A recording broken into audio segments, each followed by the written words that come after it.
students. Welcome to Political Science and we are on the third chapter of class 9th. The name of the chapter is Electoral Politics. We are going to just learn about how elections are done in our country. So let's begin with the topic elections. A question comes to my mind, why elections? And what is the definition of an election? आपको नहीं लगता कि democracy है तो आपके पास एक fair chance होता है जीतने का और हारने का, और इसमें सबसे बड़ा रोल किसका है? Voters. So a simple definition says it's a mechanism by which people can choose their representative and they can change them whenever they wish to. Now when they say this statement whenever they wish to, इसका मतलब ये नहीं कि कभी भी आप change कर सकते हो, उसका भी एक मैकेनिज्म होता है. But yes, the definition says that we have a choice to choose our representative whenever we wish to. Now in democracies, elections are a regular procedure. अगर कोई चीज रेगुलर है तो एक सिस्टम होगा. We are going to learn about that system. And as an voters, what do we have in our own hand? हम करते क्या ये इलेक्शन करने से, ये वोट करने से? So we have a choice. We have a choice that who is going to make law for us. We are going to choose them. पहला चीज. Then we will also choose who will form the government and take major decisions. एक interesting सी चीज बताऊंगा आपको जैसे ये complete होते हैं 3 पॉइंट तब. Also we have choice of the party whose policies will guide the government. अब ध्यान से आप ये 3 पॉइंट देखिए. तीनों पॉइंट का मतलब ऑलमोस्ट सेम है. We are going to choose who is going to make law for us. तो सीधी सी बात है, हम किसे वोट करें? रिप्रेजेंटेटिव को. वो कहां बैठेंगे? पार्लियामेंट में. लॉ कहां बनेगा? पार्लियामेंट में. तो हम उनको चुन रहे हैं. वो जो है गवर्नमेंट बनाते हैं. तो सेकंड पॉइंट आपका होता है we are going to choose who is going to form government for us. हम जिससे वोट करते हैं वही गवर्नमेंट बनाते हैं. और third point, whose policies will guide the government. तो जो रूलिंग पार्टी होती है वो अपने पॉलिसीज इंप्लीमेंट करती है. तो ऑलमोस्ट तीनों पॉइंट सेम है. This is why we need an election. और अगर एक सिंपल चीज कहूं मैं आपसे, see is it possible for 1.3 billion people to come together and govern? Direct democracy possible है? इमेजिन ही नहीं कर सकते आप. इसीलिए we have this representative form of government. और जब भी रिप्रेजेंटेटिव फॉर्म ऑफ गवर्नमेंट होगी, आपको अपना वोट करना पड़ेगा. आप जिसे चुनोगे वो आपके लिए गवर्नमेंट बनाएगा, वो आपके लिए लॉ बनाएगा, वही आपकी रूलिंग पार्टी होगी. So this is what and this is why we need elections. अब आगे बढ़ते हैं और देखते हैं कि इलेक्शंस में और क्या क्या चीजें होती हैं. तो सबसे पहला question, as the text book says, what makes an election democratic? तो इलेक्शन में ऐसी कौन कौन सी चीजें होती है जो उसे बनाती है कि ये डेमोक्रेटिक है? Well see everyone should have a choice of their representative. आपको याद होगा एक चैप्टर में हमने पढ़ा है जहां पे कहते हैं you need to have a choice. अगर वोटिंग है बेटा और सिर्फ एक ही कैंडिडेट है तो आपके पास कोई चॉइस है? बिल्कुल कोई चॉइस नहीं है. तो आपके पास कैंडिडेट होने चाहिए, पॉलिटिकल पार्टी होनी चाहिए, तभी वो डेमोक्रेटिक होगा. क्या सिर्फ इतना काफी है? Having just an candidate and more political parties, is that enough? No, something more than that. So you need to have parties and candidate. They should contest election freely and fairly. तो ये भी एक बहुत important point है कि election जब भी हो फ्री एंड फेयर हो और रेगुलर हो. ऐसा ना हो कि एक बार इलेक्शन हो गया, मैं बन गया प्राइम मिनिस्टर, बस मैं ही हमेशा के लिए प्राइम मिनिस्टर या प्रेसिडेंट रहूं. तो you can not call it as an democratic elections. And there should be a real choice to the voters. आप वोटर हैं, मेरे पास पॉलिटिकल पार्टी होनी चाहिए काफी सारी, तो डिफरेंट आइडियोलॉजी होगी मुझे चुनने के लिए, साथ ही साथ ये रेगुलर हो. तो ये चीजें आप ध्यान रखिए. This will make your elections more democratic. You are a voter here in this chapter.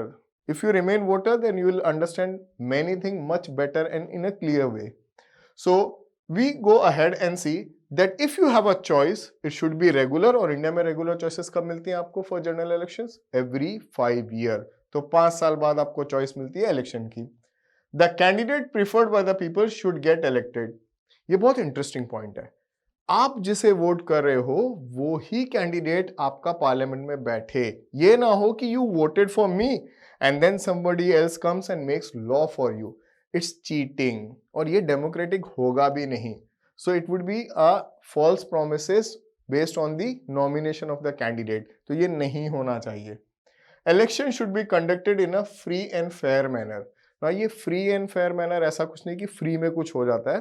Free and fair means political parties as well as candidate should follow certain code of conduct and regulations, जो हम इसी chapter में आगे पढ़ेंगे.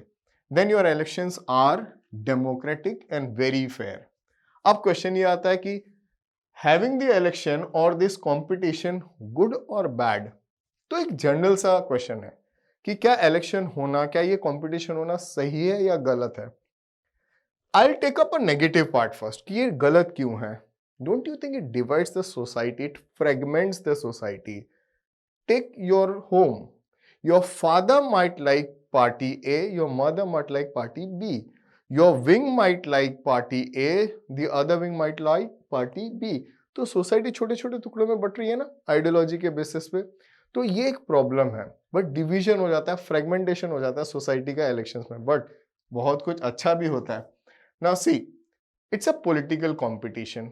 Election है, आप एक political party हो, मैं एक पॉलिटिकल पार्टी हूं, तो हम दोनों में कंपटीशन होगा. And remember that thing which everyone has said it at least once in their life, that everything is fair in love and war. तो बेटा ये love to the chair and war with the opposition, so things would be little fair. Yeah, you have to consider them as fair. So it's a competition among the candidates, it's a competition among the political parties. That's why we call it as an political competition. So there are very few reasons where political competition are good. Like why they are good? You will have regular electoral competition which provides incentives to the political parties and leaders. See, I am a political party. If you cast vote for me, I will grow. So from a very lowest position I am having in a political party, I can grow up to be the prime minister or a president. So वो मेरा incentive है. आपका जो vote है ना बेटा, वो मेरा इंसेंटिव है. किसी भी लीडर के लिए, किसी भी पॉलिटिकल पार्टी के लिए आपका वोट इंसेंटिव होता है. मतलब apart from the salary and all, salary तो मिलनी है. अगर मैं लीडर बन गया तो I will be having all the pay and perks what a leader get. But your vote regularly coming to my favour leads my path to the highest position in a country. So please keep that in mind. And all the political party, if they raise the issues that people want, they have high chances to win the election. आप कोई भी political party को ले लीजिए, अगर आपके local issues को वो pick करेंगे, वो जल्दी जीतेंगे. और वो जितना जीतेंगे उतना वो आगे बढ़ेंगे और आपको भी वही अच्छे लगेंगे जो आपकी बात करे. How does it make a sense when a political party comes and talks about something, a border issue at your local rural area? तो मैं बॉम्बे के किसी कोने में बैठा हूँ and somebody comes and talks about a border issue, it's not going to impact me. But if they talk about the roads, if they talk about the congestion, if they talk about the law and order at my place, I'll be much more happy and I'll cast my vote to them. तो वो चीज़ याद रखिए कि local issues को अगर आप raise करते हो तो आपका growth ज़्यादा जल्दी होता है. If a political party is motivated only by the desire to be in power, then also it benefits you. मान लीजिए I only want power in my hand, but to remain in power I have to do something. बस ऐसे ही कुर्सी पे बैठ के कि yes I am powerful, I won the election, it's not going to justify my task. और उसके लिए आपके वोट जरूरी हैं. मैं जीतते रहूं तो भी मुझे कुछ ना कुछ करना ही पड़ेगा. तो किसी ना किसी तरीके से हम विन विन सिचुएशन में होते हैं. व्हेन आई से हम, वी आर वोटर्स. अब आगे बढ़ते हैं और चेक करते हैं कि what is our system of election. तो इंडिया का सिस्टम ऑफ इलेक्शन होता कैसा है? बहुत आसान सा. आप हमेशा ये चीज देखते हो. And when we talk about ना practical stuff, so this time when the elections will take place, you observe. जो कुछ आप यहाँ पढ़ोगे ना वो आप आंखों के सामने देखोगे. सी, वी हैव लोकसभा इलेक्शंस जिसको हम जनरल इलेक्शन कहते हैं, और विधानसभा होती है जिसे हम असेंबली कहते हैं, and for which we have elections every 5 year. हर 5 साल बाद आप जिन्हें वोट करते हो वो आपके लोकसभा में जाके रूल करते हैं. हर 5 साल बाद सारे के सारे रिप्रेजेंटेटिव की जो टर्म होती है वो खत्म हो जाती है, and we call it as assembly dissolved. Dissolve मतलब घुलना, पर यहाँ पर ये घुलना मतलब आपकी टर्म खत्म हो गई है. अब जो नए जीते हैं वो कैरी ऑन करेंगे सेम पोजीशंस को. तो we have this Lok Sabha election जिसे हम जनरल इलेक्शन कहते हैं.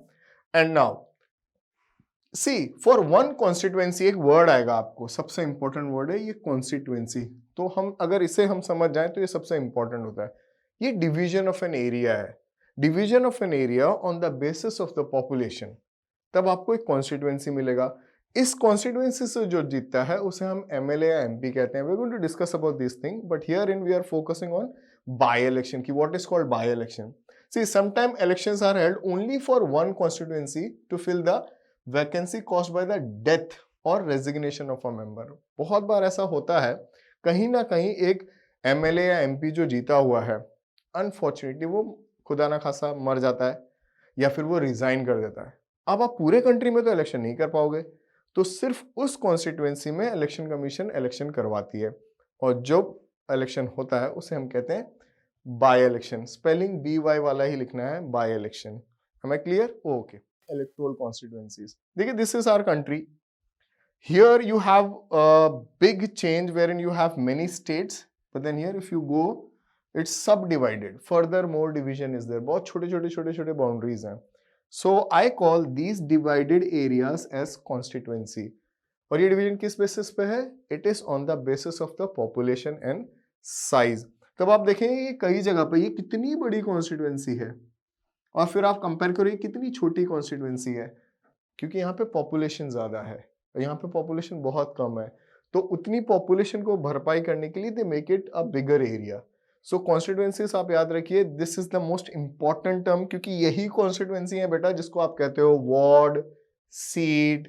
इन्हीं से जीतने वालों को आप कहते हो एमएलए और एमपी, डिपेंडिंग ऑन कि इलेक्शन जनरल है या फिर स्टेट का इलेक्शन है. So constituencies are clear. From these constituencies we have representatives, and these representatives are the one who rule us. So finally, this is our constituency ka map. Look how many constituencies do we have for general Lok Sabha election. We have got 543 constituencies. उसके नीचे एक बहुत important चीज, general seats हैं 412, और फिर अगर general 412 है तो बाकी कुछ ना कुछ होंगी.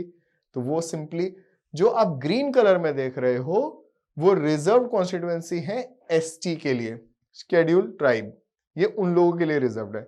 और उसके बाद आप जो ब्राउन में देखोगे वो है 84 सीट्स जो रिजर्व हैं एससी के लिए, शेड्यूल कास्ट. ये दो रिजर्वेशंस है. अब ये क्यों है हम इसी चैप्टर में आगे जाके क्लियर करेंगे.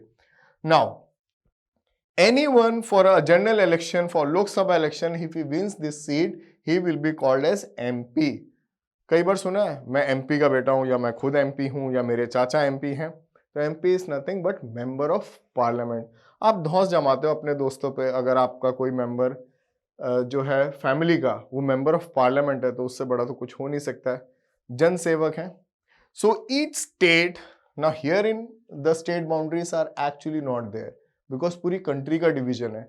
तो each state is divided into the numerous constituencies and from here they win the election.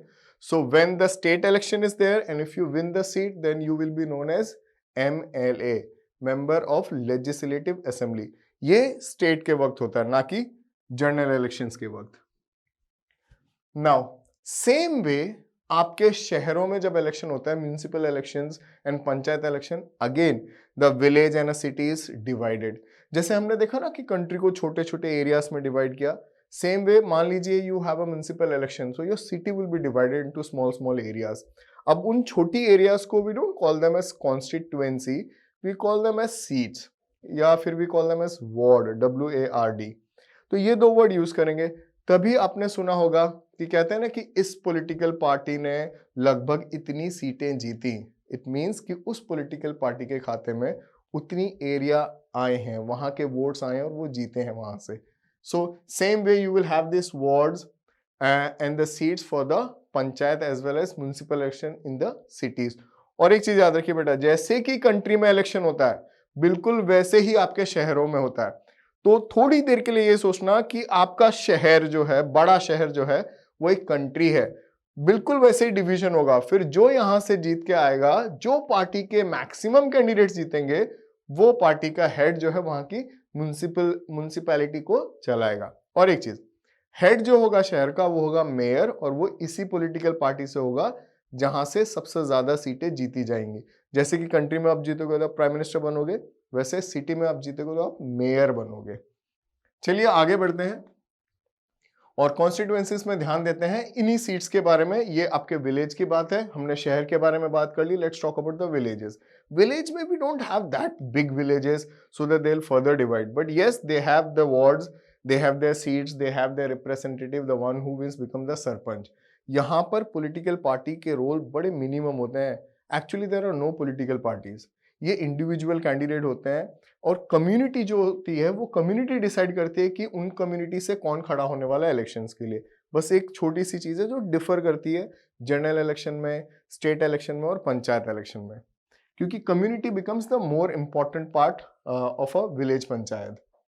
देखिए अब सबसे इंपॉर्टेंट चीज कि हमने कंट्री को डिवाइड कर दिया छोटी छोटी सीट्स में, छोटी छोटी एरियाज में, हमने उन्हें कहा constituency.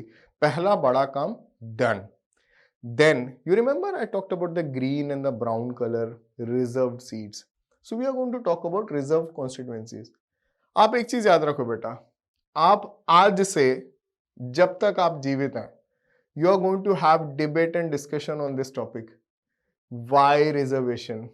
Hope so by the time you grow up, the government changes a lot of things. But I am sure if you sit on your coffee table with your friends and if you sit with your colleagues, you are going to discuss about this topic. Ki why reservation? So let's talk about ki why reservation. Then we talk about how many seats and all. Consider yourself belonging to SC and ST category. मतलब आप schedule caste और schedule tribe हैं।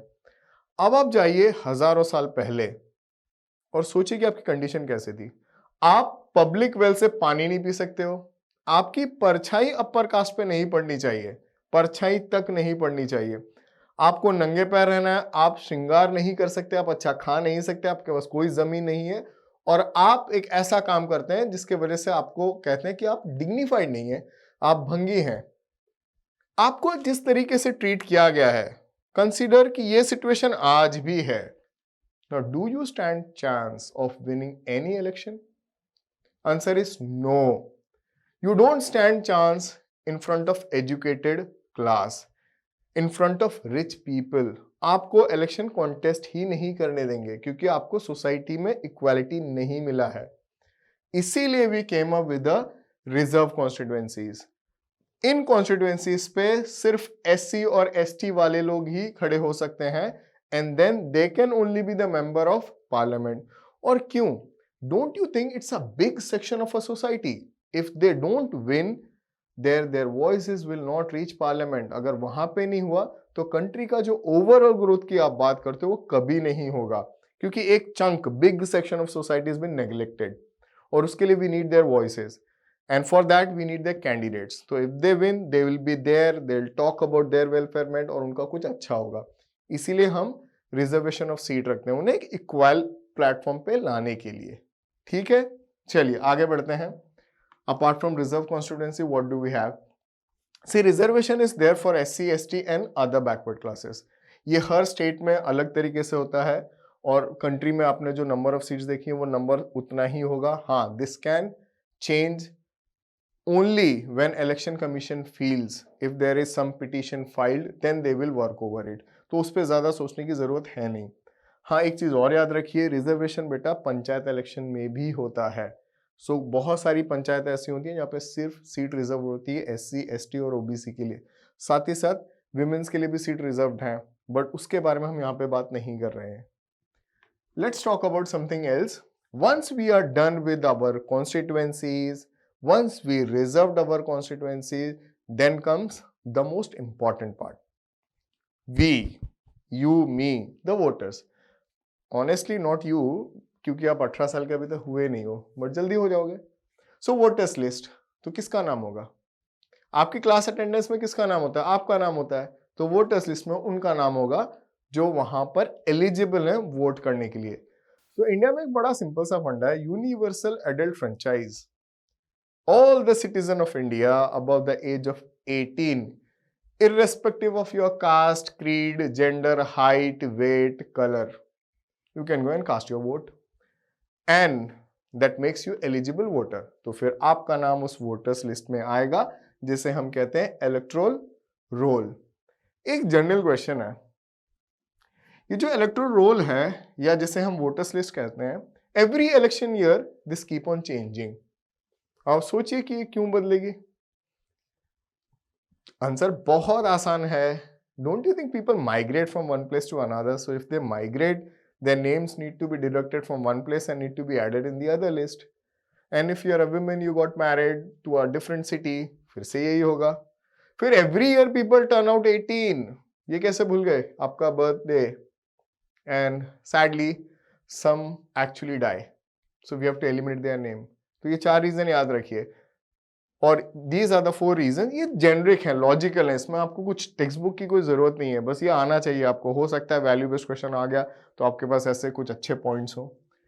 सो जब आपकी voters list तैयार हो जाती है तो all these voters will get this kind of card, इसे हम कहते हैं EPIC, election photo identity card. Now you have to carry this card to the polling station और polling booth. You have to show this as a proof, then you will be asked to follow the further procedures. तो ये epic याद रखिए, 1 mark के लिए आपके लिए आ सकता है। देखिए वैसे ना एपिक इलेक्शन कमीशन देती है, बट क्योंकि हम इंडिया है और हम नहीं चाहते कि वोटिंग कम हो, तो कुछ और चीजें हैं जिन्हें वो एपिक के तौर पे कंसीडर करती हैं। As if now Aadhaar card use हो रहा है, राशन कार्ड यूज किया जाता था पहले, तो आप Aadhaar card, ration card, driving licence, ये सारी चीजें दिखा के या पासपोर्ट दिखा के आप जाके वोट कर सकते हैं। अब आते हैं कि हमारी कॉन्स्टिट्यूएंसीज रेडी हो गई है, रिजर्वेशन हो गया, वोटर्स लिस्ट तैयार हो गई, तो अगला पड़ाव क्या है? वोट भी तो किसी को करना है, so we call it as nomination. Candidates, भाई आप किसको वोट करोगे? देखिए नॉमिनेशन ध्यान रखिए 2 तरीके के होते हैं। One, as a political party I will give my party ticket from one section और from one constituency to any of the candidate I feel कि they can win me the maximum vote, तो उसे हम बोलते हैं party ticket.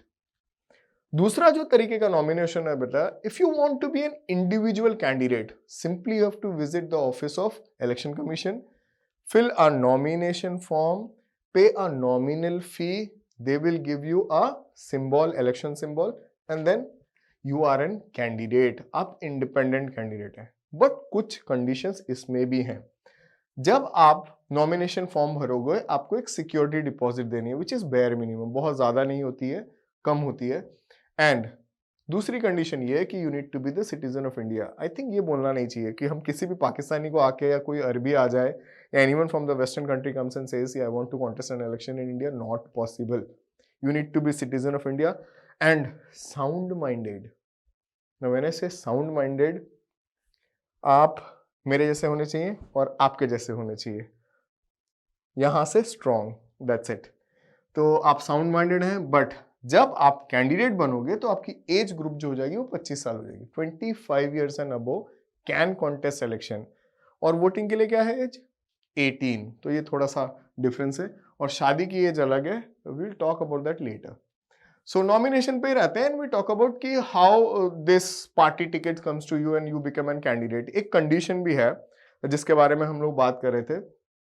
C, as an candidate you need to declare certain things. So सबसे पहला thing, you have to give the details of your assets and liability, कि आपके पास कितनी जमीन जायदाद है या आप कितने कर्जे में हैं, पूरा अपना और अपने परिवार का। Now after the declaration, education qualification of the candidate is made clear. तो एजुकेशन क्वालिफिकेशन बता दी, एसेट बता दी, लाइबिलिटीज बता दी, एंड फाइनली मैं पब्लिक को ये चीज क्लियर कर देता हूँ कि is there any criminal cases और legal cases pending against my name.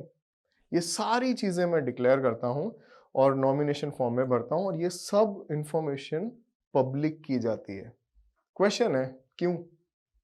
आप वोटर हो, अब आप सोचिए कि you have a detail of a candidate, candidate A and candidate B.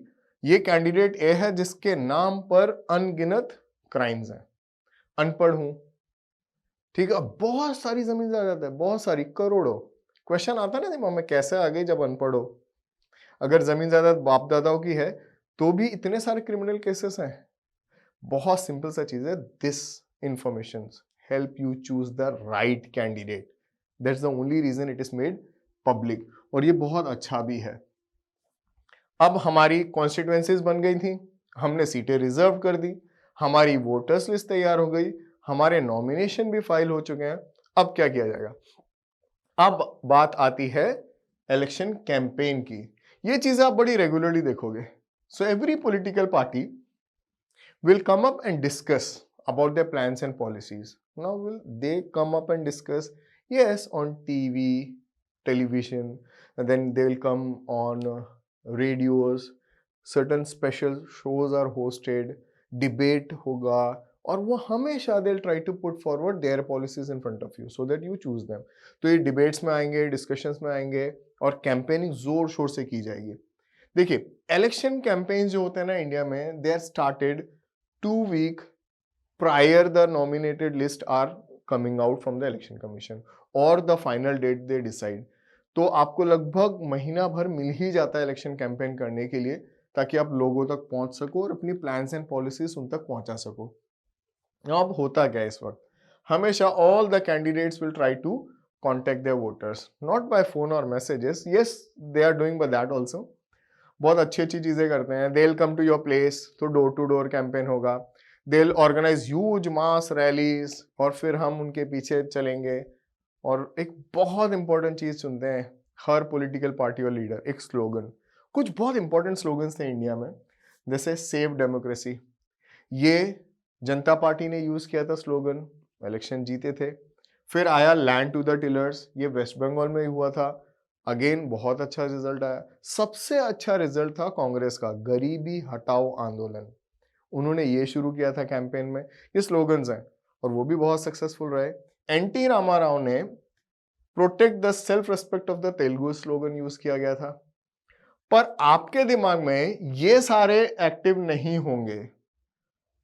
अब की बार मोदी सरकार, आई थिंक ये स्लोगन आप लोगों के दिमाग में जरूर होगा. सारी इलेक्शन कैंपेन और सारी जगहों पर ये छाया था. तो ये कैंपेन का एक हिस्सा है. जब तक आप अपने वोटर्स तक नहीं पहुंचोगे, आपके जीतने के चांसेस थोड़े से कम हो जाते हैं. लेकिन इलेक्शन कमीशन जो होती है ना बेटा, इस चीज पे एक ट्रैक रखती है कि how the campaigns are going on. And in India, as per the election law, please remember this is an election law, no party or a candidate can bribe or threaten the voters. देखो, अब ये ना rule है बेटा. Now whether this is happening or not, it's a debatable topic. So we are not going to get into debate. We are just going to stick to the rule book, and it says कि we cannot bribe the voters or threaten them to vote for us. Apart from that, we cannot, when I say we, it means the candidate or a political party. We cannot appeal to them in the name of caste or religion. आप अपने religion, caste, जाति इसके नाम पर vote नहीं मांग सकते हो. You cannot use the government resources for your election campaign. आप गवर्नमेंट की जो बसेस हैं, रेलवेज है, ये सब यूज नहीं कर सकते हो अपने कैंपेन प्रचार के लिए. And if you are in power, you have the direct control. तो इसीलिए आपको अलाउड नहीं किया जाता है. और एक सबसे सिंपल सी कंडीशन जो आई एम श्योर कि नेवर एवर बीन फुलफिल्ड, वैसे इन सब पे ही डाउट होता है, but that's okay. As per the rules everything is good if it is followed properly. So they say you cannot spend more than 25 lakhs in a constituency for a Lok Sabha campaign and 10 lakh for a constituency for an assembly election. मतलब state election होगा तो 10 लाख रुपया, और अगर general election है तो 25 लाख रुपया. इससे ज्यादा you cannot spend on your candidate. But I am sure कि ये नंबर सिर्फ यहाँ लिखने के लिए इससे ज्यादा खर्च होता है. Now what happens if you break this law as a party or as a candidate? तो आपको पनिश किया जाता है. Who punishes? Election Commission. और how? आपका नॉमिनेशन कैंसिल कर सकते हैं. They'll stop you from campaigning further, and when they stop you from campaigning further, chances of you reaching to the people is less. Less chances means less vote, chances of your winning become bleak. तो ध्यान रखिए. So according to code of conduct, which every political party and a candidate should follow, and as per that, use of any place of worship for election propaganda is not allowed. See, understand, according to this here is code of conduct. No party or a candidate can use any place of worship for election propaganda. You know, we are going for election campaign. As a political party, you cannot go to a temple, you cannot go to a mosque on Friday, and after the namaz you tell them ki why you want to vote for me and all. As we say, we are a very secular state and we cannot ask for vote on the name of religion. So that's why you cannot use any worship place for your propaganda. Also, you are not supposed to use any government vehicle or aircraft or officials for your election duty. Now, how is that possible? You know, it is possible when you are ruling government. अगर आप किसी state के ruling government हो सकता है कि आप जो है एसटी बस जो होती है स्टेट ट्रांसपोर्ट बस उनको दे दें कैंपेन के लिए, या आप किसी ऑफिशियल को पर्सनल ड्यूटी पे लगा दें कैंपेन के लिए. So even this is not allowed. And once elections are announced, ministers shall not lay any foundation stone of any project, take any big policy decision or make any promises to providing public facility. Why? You know, because we always remember things which had happened in the end. जो सबसे recent होता है वो हमें अच्छे से याद होता है. Ministers क्या करते हैं आप जानते ही हो. 4 साल सोए रहते हैं, आखिरी साल में उठेंगे and they'll try to show off that how much I have done, and they'll try to put up things at a place जो incomplete structures होते हैं to remind you, oh, I am doing this work, but actually they have done nothing. It's just they want to be fresh in your mind, and that's why they come up with these foundation stones for schools, colleges, roads and other statues and projects. तो government ने clearly बोल दिया है as per the code of conduct कि आप ये जैसे ही date announce होगी आप ऐसा कुछ भी नहीं करोगे. And once all these things are done, then we go for the next stage, which is polling and counting of votes. So finally we are reaching on the day of polling. Now what happens at the polling booth? बहुत simple सी चीज़ है. You have to take your epic, that election photo identity card. Then what happens? You enters there. They'll check your name in a list. They'll put ink. And then the further procedure. अब ये further procedure पहले क्या होती थी और अब क्या होती है, दोनों चीज़ें we'll explain. And how it is taking place now, it's absolutely modern method. पहले जो होता था, these were the cards. ये here you can see the symbol of a party and the name of a candidate. इसे we used to call it as a ballot paper. Now we have to just stamp on that. We used to fold and then put into a ballot box, जो कि बड़ा सा बक्सा होता था. And then your vote is cast. ये होता था initial voting pattern इंडिया में, मतलब काफी साल पहले. Nowadays you have got a fantastic updated IT into your election, and that gives you electronic voting machine, EVM. Now how does this EVM looks like? I'll show you. See, this is your EVM. Here is the button where you have to cast your vote. You have to put your finger there. You have the name of the candidate and then the symbol is here. ये बेटा directly connected है machine से जहाँ पे counting भी हो जाती है. Now it is properly sealed after the vote, then they are taken to a secured place where the counting will be done on a different date. So after some days these are opened and then they cross check. After cross checking they'll get the number, and after that number they'll declare which candidate wins how many votes. Based on that we get our elected representative. The one who secures the highest number of votes is declared the winner. Now we move to the next part. What makes our election so special? More than that, what makes it so different and interestingly democratic? Because we have got an independent election body. ये किसी पे depend नहीं है, एक separate body है, एक separate institution है. We call it as election commission of India. Now their role is to actually decide your code of conduct, and then they are the one who checks whether the code of conduct is followed. They are the one who decide that on which date election would be conducted in which area. So from the day of announcement till the day of announcement of the result, everything comes under election commission. The one who heads the election commission is known as election commissioner, and everyone in India, those who are working on that day of election, comes directly under the rule of election commissioner and election commission. ये बहुत powerful होते हैं. They can change anyone in a state. अगर election आज हो रहा है और मान लीजिए election हो रहा है बॉम्बे के किसी कोने में, तो वहाँ के पुलिस ऑफिसर को भी चेंज कर सकते हैं, वहाँ के जो इलेक्टेड रिप्रेजेंटेटिव है उनको भी वो बदल सकते हैं. सो इतना पावर इलेक्शन कमीशन के पास होता है, and that's why we call it as an independent body.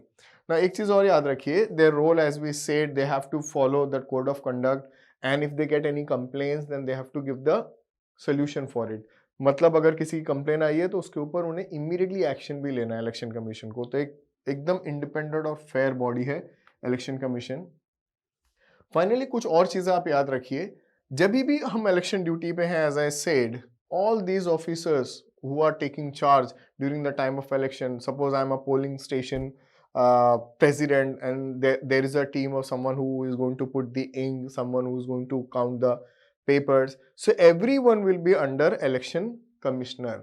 So they won't be representing your school or maybe your government offices. Direct जो है इलेक्शन कमीशन के अंडर, और पावर इतना अच्छा खासा होता है कि पुलिस वाले भी जो होते हैं उस वक्त वो भी इन्हीं के अंडर काम करते हैं। तो you have a lot of weightage, और उसका रीजन ये है कि they have to conduct absolutely free and fair election to give you the candidate whom you wish to see on the seat. Now, once everything is done, once the role of election commission is defined, we talk about a different aspect of elections in our country, and that says what makes elections in India so democratic. Lot of factors are there and we are just going to discuss about them. So the first factor if I talk about is the popular participation.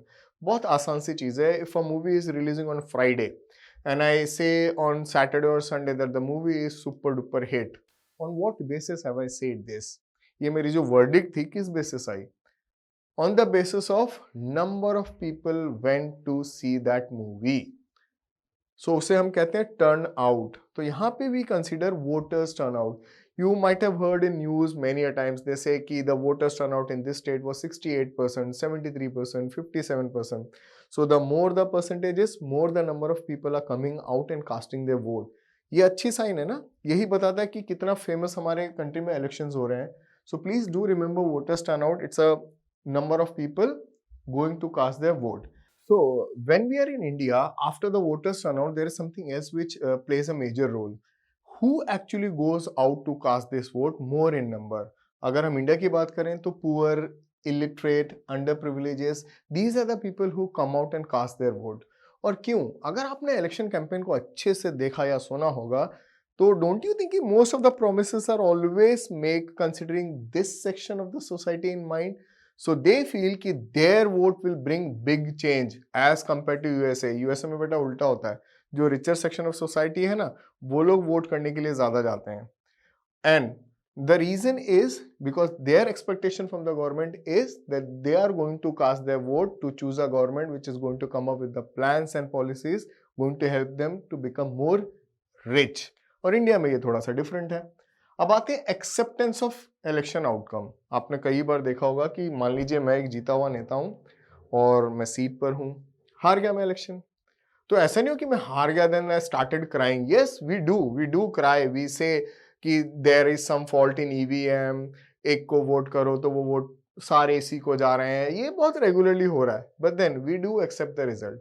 ऐसा कभी नहीं होता कि we go and start fighting with the opposition leader and we start complaining the election commission on every small issues.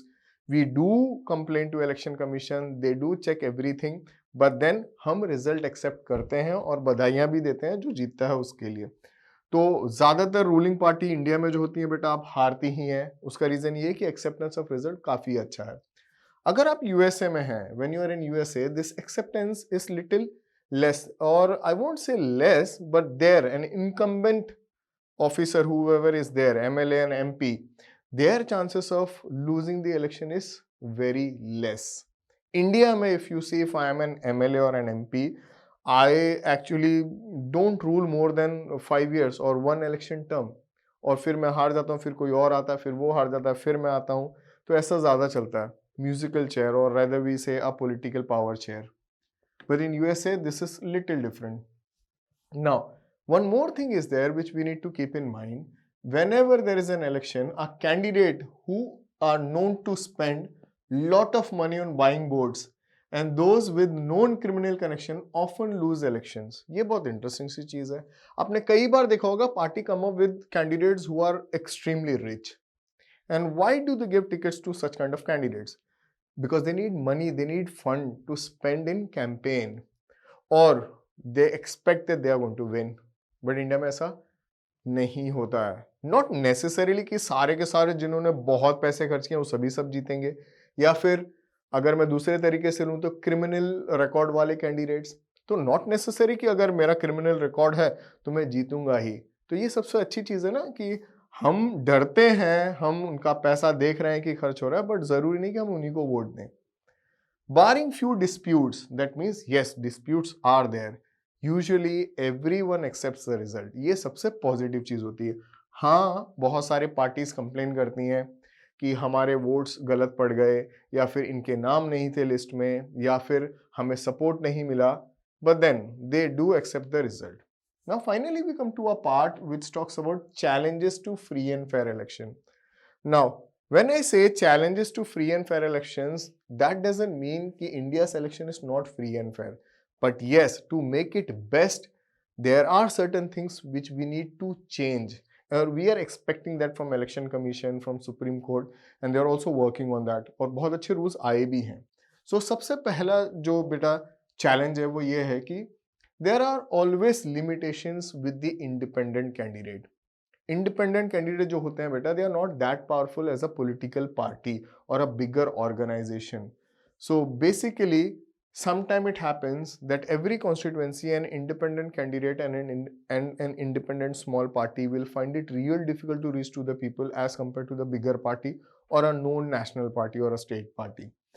Candidate and parties with lots of money always stand a little upper hand. जिसके पास थोड़ा ज़्यादा पैसा होगा वो अच्छा election campaign कर पाएंगे, और जिसके पास थोड़े क्रिमिनल केसेस वाले लोग हैं वो भी एक अपर हैंड रखते हैं. Not necessary that they will win the election, but yes, chance है कि वो ज़्यादा अच्छा इलेक्शन कैंपेन कर पाए. और इंडिया में भी फॉलो वन थिंग ना, जो दिखता है वो बिकता है. सो अब इलेक्शन हो या कुछ भी हो, और इन लोगों से डर लगता है, क्रिमिनल माइंड लोग हैं, तो there is a fear in the mind, if I don't give the vote then what will happen. But yes, एक ये बड़ा चैलेंज है which we need to overcome, and if we overcome this thing, I think we'll have a very clean politics. Still there are few things which we need to take care. One thing is that the tickets, especially within a political party, those who are big, they tend to give tickets to their family members. अगर मैं एक example लेता हूं तो आप देखोगे कि एक फैमिली जो होती है वो डायनेस्टिक हो गई है एक पॉलिटिकल पार्टी में. And if I go with a name, then let's talk about Jawaharlal Nehru, followed by Indira Gandhi, then you have Sanjay Gandhi, then you have Menaka Gandhi, then you have Rahul Gandhi, Priyanka Gandhi, Sonia Gandhi. So it seems that there is only Gandhi family in a Congress party. And I'm not just sticking to Congress, there are other parties also. Even if I talk about Shiv Sena, you have Bala Sahib Thackeray, then followed by his son. Now his son is also there in the politics, Aditya Thackeray and Uddhav Thackeray.